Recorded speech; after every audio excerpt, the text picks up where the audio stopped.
ചട്ടി ചൂടാവാൻ വെച്ചിട്ടുണ്ട്. യൂസ് ചെയ്യുന്നത് വെജിറ്റബിൾ ഓയിലാണ്. ആവശ്യത്തിനുള്ള എണ്ണ ഒഴിച്ചിട്ടുണ്ട്. എണ്ണ ചൂടായതിന് ശേഷം കടുക് കുറച്ചായിട്ട് ഇട്ട് കൊടുക്കുന്നുണ്ട്. കടുക് പൊട്ടി തുടങ്ങിയിട്ടുണ്ട്. കടുക് പൊട്ടി തീർന്നിട്ടുണ്ട്. ഇനി അരിഞ്ഞു വെച്ചിരിക്കുന്ന വെളുത്തുള്ളി, ഇഞ്ചി, പച്ചമുളക് എല്ലാം ഇതിലേക്ക് ഇട്ട് കൊടുക്കുക.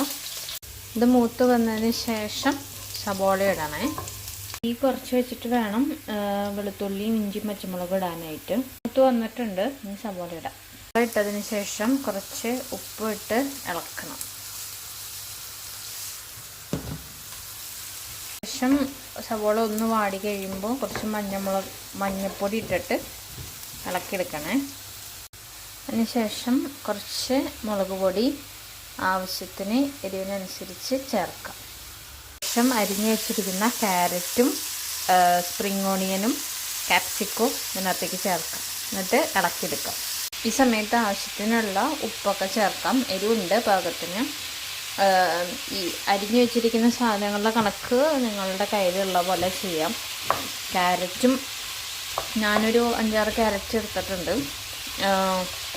പിന്നെ സ്പ്രിംഗ് ഓണിയൻ ഒരു ബഞ്ച് മേടിക്കാൻ കട്ടിയതാണ്, അങ്ങനെ മേടിച്ചിട്ടുണ്ട്. പിന്നെ ഒരു ക്യാപ്സിക്കം, ഒരു ഒണിയൻ, വെളുത്തുള്ളി ഒരു 4-5 എണ്ണം, ഇഞ്ചി ഒരു ചെറിയ കഷ്ണം, പച്ചമുളകും ഇട്ടിട്ടുണ്ട് ആവശ്യത്തിന് എരിവിന്. ഇത് മൂടി വെച്ച് സിമ്മിലിട്ടിട്ട് കുറച്ച് നേരം വയ്ക്കുക. ആവശ്യമുണ്ടെങ്കിൽ ഇച്ചിരി വെള്ളം തെളിച്ച് കൊടുക്കുക. അങ്ങനെ നമ്മുടെ കളർഫുൾ തോരൻ റെഡിയാണ്. കുറച്ച് നേരം വെന്തതിന് ശേഷം തുറന്ന് വെച്ച് ഡ്രൈ ആക്കി എടുക്കണം. ഉപ്പ് ഇല്ലെങ്കിൽ ആവശ്യത്തിന് ഉപ്പ് ഇടുക.